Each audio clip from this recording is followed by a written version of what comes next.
Lord, help me be a blessing. Nung una, yung ating deklarasyon na make me a blessing, parang parang medyo madali lang eh. Ngayon, di na. Nakita ko na we need grace. Hindi basta grace, abundant grace para tayo maging blessing. Tingnan ninyo ha, kung bakit iba't ibang variation ito, yung being a blessing. Being a blessing could be in the form of not being a burden to others. Minsan, ang hinihingi na lang sa atin ay huwag tayong maging pabigat. At pagpapala ka na. Blessing ka na. Huwag ka lang maging burden, blessing ka na.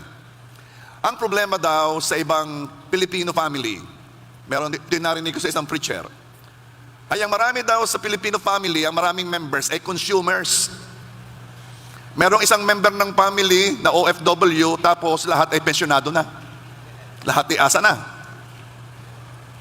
Now, kung hindi ka pa man, ay, bata pa, nag-aaral pa, kung hindi ka pa man makatulong sa kabuhayan ng pamilya, at least, huwag ka namang pabigat. Pinag-aaral na nga para gumanda ang buhay mo, ang iyong kinabukasan, ay hindi naman iniigi Alam mo, yung palang, ito ang inyong mapapansin Kapag ito'y binigay mo ng napakadali sa kanila, yung bang wala silang problema, lahat ay bigay, hindi nila masyadong tinetreasure. Pero kapag yung estudyante, alam na siya scholar, alam na yung kanyang allowance, kung saan pakukuhanin ng mga magulang, iniigi niyan. Iniigi niyan. Bakit? Alam niyang mahirap para sa kanyang mga magulang ang ginagawa niyang pag-aaral at para makatapos. Kaya naman niya mga yan, pagkatapos, magpo-post yan, na iba ng kanilang buhay, meron na silang sasakyan. Ilan na yung nakita kong post na yung ama ang naglilinis ng ng sasakyan ng mga anak at ipinapakitang na bago na ang kanilang buhay at pupurihin naman nilang kanilang mga magulang. Ina-appreciate nila.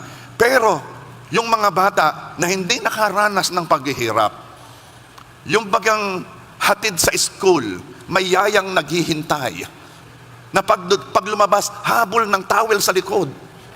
Ewan ko kami nung bata, ano yung mga habol ng towel? Din, natutuyuan na ng pawis.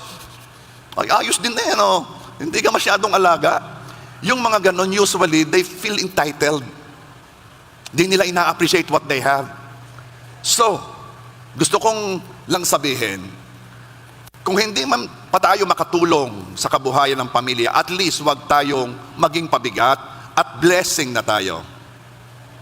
Panay ang hingi sa magulang ng pang-data, pang-load, ay katamad naman sa bahay. Of course, wala ditong ganon. Set kasi ito. Kindly say mindset. Okay. Kapag kayo'y grupo at sama-samang lalabas, at, medyo short ang budget mo, it doesn't mean wala kang maaambag. Bakit? Pwedeng mag-ambag ka ng service. Ay, ako na magluluto. Nasaan kayang isda? At ako na magluluto. Ay, ako na maglilinis itong ating Sige, kayo muna diyan. Kailangan yung mindset na hindi ako pabigat. Meron akong maaambag. Naalala ko noon merong magkakapatid na sila yung magchichipin. Sabi nung isang kapatid, basta ang aking ambag diyan ay ang aking pagmamahal. Ano ka mo? Yun daw kanyang pag-alaala at ang kanyang care and compassion. Ay, ari nga perang ambaga natin. Ano naman yung iyong iyan? Of course, nagpapatawa yon.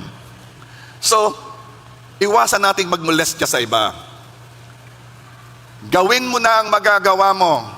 Huwag kang sugo ng sugo. Mga asawang babae, tingnan mo ang asawa mong lalaki. Sabihin mo sa kanya, kapogi mo. Kala niyo kung ano papasabi ko, May mga taong napaka-insecure. Pinapakita pa sa iba kung gaano siya kasugo o kabosing. Sugo ng sugo. Iwasan natin yun, Iyon po ay pabigat. Kindly say mindset.